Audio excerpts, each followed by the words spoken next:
स्वागत है आप सभी का ग्लोबल आईटीआई यूट्यूब चैनल पर। जैसे कि रिजल्ट्स जारी होने के बाद कुछ अलग अलग प्रकार की समस्याएं आपके साथ होती हैं, जिसमें कुछ सवाल ऐसे भी होते हैं जो आपके मन में आ रहे होंगे। कई बार आप कंफ्यूज होंगे भैया इसका सही जवाब क्या होने वाला है। तो कुछ ऐसे ही सवाल हैं जो मैं यहाँ पर लिखा हूँ। उम्मीद करता हूँ कि आपके मन में जो डाउट हैं इस वीडियो के बाद क्लियर हो जाएंगे। पहली बात कि रिजल्ट आपका आया मेरे भाई, आप किसी एक सब्जेक्ट में फेल हो गए हो। ठीक है, आपको पता है भाई थ्योरी का एक सेक्शन है और एक एम्प्लॉयबिलिटी का है। दो अलग अलग पेपर्स हैं जिनको आपको क्लियर करना है। कुछ ऐसे ट्रेड होती हैं जिसमें ड्राइंग और वर्कशॉप कैलकुलेशन नहीं होता, बाकी जो इंजीनियरिंग वाले ट्रेड हैं उसमें होता है, बट उनमें अलग से पास नहीं होना है। इसलिए मैं दो सब्जेक्ट ही बोलकर चल रहा हूँ कि थ्योरी और एम्प्लॉयबिलिटी। ठीक है, ऑनलाइन परीक्षा दो ही होती है सब्जेक्ट की मोस्टली, तो फेल होने के ज्यादातर चांसेस इन्हीं दो में होते हैं। ठीक है, तो आप मान लो कि किसी एक सब्जेक्ट में फेल हो, या तो आप थ्योरी में फेल हो गए हो या एम्प्लॉयबिलिटी में फेल हो गए हो, तो अब आप सोच रहे हो भाई अगला क्या होने वाला। या फिर ऐसा भी हो सकता है कि आप किसी वजह से दोनों सब्जेक्ट में फेल हो, है ना, दोनों सब्जेक्ट में फेल हो। ऑल सब्जेक्ट मैंने लिख दिया यहाँ पर कि भाई थ्योरी में भी फेल हो गए, एम्प्लॉयबिलिटी में भी फेल हो गए। कई बार ऐसा भी होता है, फेल के साथ एक शब्द और जोड़ सकते हैं कि एडमिट कार्ड आया था, बट हो सकता है उस दिन आपकी कोई और परीक्षा रही हो जिसकी वजह से आप अब्सेंट हो गए हो मेरे भाई। ठीक है, तो ये सब सिचुएशन बन रही होगी। और भी अब इसमें होता क्या है कि ऐसे केसेस में क्या होगा कि आपका आईटीआई खत्म, क्या आप आईटीआई नहीं कर पाओगे। अब देखो, अगर आप 2 वर्ष वाली आईटीआई कर रहे हो तो अगला सवाल आपके मन में ये आ रहा होगा कि मैं फर्स्ट ईयर में तो एक सब्जेक्ट में फेल हो गया या दोनों सब्जेक्ट में फेल हो गया, तो क्या मेरा सेकेंड ईयर एडमिशन होगा कि मैं अभी फर्स्ट ईयर में ही रह जाऊंगा। ठीक है, ये भी आपके मन में आ रहा होगा। और दूसरी चीज भाई, ये सप्लीमेंट्री क्या होता है, या आपने कई बार सुना होगा बैक पेपर एग्जामिनेशन, ये क्या होता है। छोटी सी वीडियो में क्लियर करते हुए चलता हूँ भाई। देखो, अगर आप आईटीआई के किसी भी एक सब्जेक्ट में फेल हो जाते हो या फिर दो सब्जेक्ट में फेल हो जाते हो, मैं एक बेसिक आइडिया के लिए आपको बता देता हूं। आपके जो थ्योरी का पेपर होता है, ठीक है, जो भी आपकी ट्रेड है, जैसे आप fitter, electrician, electronics, electronic mechanic, किसी भी ट्रेड से हो सकते हैं, तो आपके ट्रेड थ्योरी का पेपर 100 नंबर का है, आपको पता ही होगा। और पास होने का लिखकर चलते हैं 33। ठीक है, ये पेपर ऑनलाइन है आपके, ये तो आपको पता ही होगा, आपने पेपर दिया होगा। थोड़ा सा मैं बारीकी से समझा देता हूं कि आपको परेशान नहीं होना पड़ेगा। ठीक है, और क्या फर्क पड़ेगा इससे, आपके मार्कशीट पर क्या दिक्कत आने वाली है कि आप फेल हो गए, दोबारा पेपर दोगे तो क्या होगा।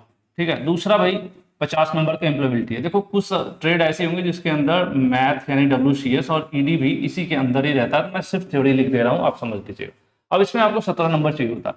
अब ऐसा हो सकता है कि आप किसी एक में इसमें फेल हो, या फिर हो सकता है आप इसमें फेल हो, और दो नीचे क्या हो जाते हैं आपके, प्रैक्टिकल हो जाता है। ऑफलाइन परीक्षा आप देते हो मेरे भाई। ठीक है, प्रैक्टिकल आपका 250 नंबर का है, और इसमें मोस्टली लोग पास होते हैं। ठीक है, कुछ लोग अब्सेंट जरूर हो सकते हैं, फेल होने के चांसेस बहुत रेयर होते हैं। और आपका एक सेशनल एग्जाम होता है, ठीक है, जिसको एफए कहते हैं, फॉर्मेटिव असेसमेंट। ठीक है जी, तो ये आपका 200 नंबर का कॉलेज से होता है। तो इसमें भी मोस्टली इन दोनों में 60% पासिंग मार्क होता है ना, पासिंग मार्क दोनों में 60% होता है। तो 200 में देखा जाए तो 120 नंबर आपको पास करने के लिए चाहिए होता है। और इधर देख लिया जाए तो मेरे ख्याल से कितना हो जाएगा, ये हो जाएगा 120 तो होगा, 200 का प्लस ये आधा है, तो आपका हो जाएगा 30 नंबर ऐड हो जाएंगे ना, तो 150 रुपये। ठीक है, मेरी मैथ वैसे थोड़ी कमजोर टाइप की है। ठीक है, तो 150 नंबर पासिंग मार्क यहाँ पर हो गया। तो कुछ केसेस होंगी जिसमें ऑनलाइन परीक्षा में कोई कोई होगा आपका किसी एक सब्जेक्ट में बैक हो, या दोनों में बैक हो सकता है। ठीक है, तो केसेस यही बन सकते हैं भाई। अगर इसमें दो, इस समय तो देखो एक चीज होता है भाई, गलती से अब्सेंट हो गया हो, आप परीक्षा दिए थे, अब्सेंट दिखा रहा है, तो मैंने आपको बताया ग्रीवांस दर्ज कर सकते हो। इस पर ऑलरेडी मैं दो बार वीडियो बना चुका हूं, तो ये तो होगी कहानी। ठीक है, अब आ जाते हैं इसमें किसी में फेल हो तो होगा क्या, क्या फर्क पड़ने वाला है, मैं आपको बता देता हूँ। पहले स्क्रीन पर आ जाइए। देखो, अगर आप एक सब्जेक्ट में फेल हो, दोनों में फेल हो, कोई फर्क नहीं पड़ता, आप सेकेंड ईयर में एडमिशन ले सकते हो। ठीक है, आपका एडमिशन सेकेंड ईयर में हो जाएगा, भले ही दोनों में फेल हो, एक में भी फेल हो, कोई दिक्कत नहीं। हाँ, ऐसा नहीं है कि इसको छोड़ना पड़ेगा, पिछली परीक्षा को आपको देना पड़ेगा। अब एक और सवाल आएगा कि क्या एक में बैक है, एक पेपर में बैक है, तो क्या सभी सब्जेक्ट के पेपर देने पड़ेंगे, क्या सभी के पेपर देने पड़ेंगे? नहीं मेरे भाई, जिस सब्जेक्ट में बैक है, मान लेते हैं कि आपके मार्कशीट पर लिखा ही होगा वहां पर ना कि इतना नंबर पाए कि नहीं पाए। मान लो कि आप एक सब्जेक्ट में फेल हो, अगर सिर्फ एम्प्लॉयबिलिटी में फेल हो तो आपको सिर्फ एक पेपर देना पड़ेगा। ठीक है, ऐसा नहीं कि सारा पेपर आपका एक साथ हो, यानी पर्टिकुलर जिस एक विषय में फेल होंगे सिर्फ उसी का पेपर होगा। इस तरह के आपके सवाल आ रहे हैं, तो वही मैं बताते हुए तरफ चल रहा हूँ। जिसमें फेल है उसी सब्जेक्ट का पेपर होगा, प्लस आपका सेकेंड ईयर में एडमिशन हो जाएगा। सेकेंड ईयर की आप रेगुलर पढ़ाई करोगे, आपके इससे कोई प्रभाव नहीं पड़ेगा।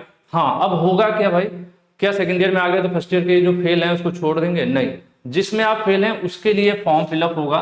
ठीक है, जब होगा तो मैं आप लोगों को वीडियो के माध्यम से बता दूंगा, जिसको कहेंगे सप्लीमेंट्री एग्जामिनेशन। और इसका मैं अपनी तरफ से एक संभावित तिथि मानकर चल रहा हूं, नवंबर मंथ के लास्ट या दिसंबर में ये परीक्षाएं हो सकती हैं। जिस हिसाब से होती हैं परीक्षाएं, हमेशा समय चाहती, क्योंकि अभी ग्रीवेंसेज होंगे, ग्रीवेंसेज में लगभग 3 महीने के आसपास, 4 महीने समय लग जाता है, 3 महीने लगभग। तो ऐसे में सितंबर तो गया गया, अक्टूबर, नवंबर, दिसंबर, तो ये नवंबर क्या, हम दिसंबर ही मान सकते हैं। तो इधर ये परीक्षा होगी, उसके पहले सप्लीमेंट्री एग्जामिनेशन की फी वगैरह जमा करना पड़ेगा, प्रोसेस होगा। तो आप सेकेंड ईयर की पढ़ाई करते रहेंगे। आपकी सेकेंड ईयर की जो परीक्षा होगी कब होगी, वो जुलाई 2026 में होगी। कब होगी मेरे भाई? जुलाई 2026 में होगी। लेकिन उसके पहले आपका पेपर हो जाएगा सप्लीमेंट्री एग्जाम का। तो ये है ओवरऑल रिव्यू। फिर से मैं कर देता हूं आपका भैया, एक सब्जेक्ट में फेल है या 2 सब्जेक्ट में फेल है, आप सेकेंड ईयर की पढ़ाई करोगे, सेकेंड ईयर का आपका एडमिशन हो जाएगा।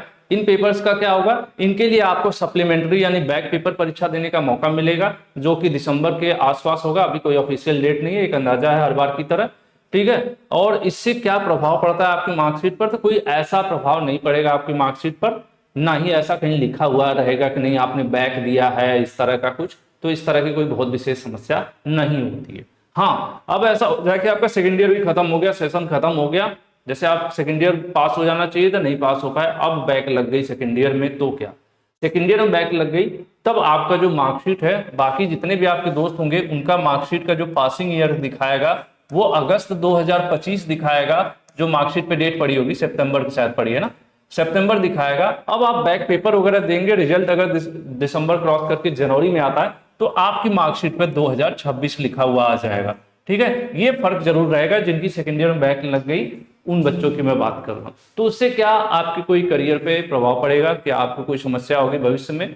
ना के बराबर मान चलिए, अभी तक ऐसी कोई समस्या नहीं आई है सामने कि नहीं आपका थोड़ा डिले होता है, बैक पेपर एग्जाम देते हैं, बाद में मार्कशीट आती है तो समस्या होती है। इस प्रकार की कोई विशेष समस्या नहीं आती है। तो उम्मीद करता हूं कि आपको जानकारी सही लगी होगी, और अगर जानकारी पसंद आई हो तो वीडियो को लाइक कीजिएगा, दोस्तों में शेयर कीजिएगा, और थोड़ा बहुत पढ़ाई कर लेंगे तो इस तरह की नौबत आएगी भी नहीं।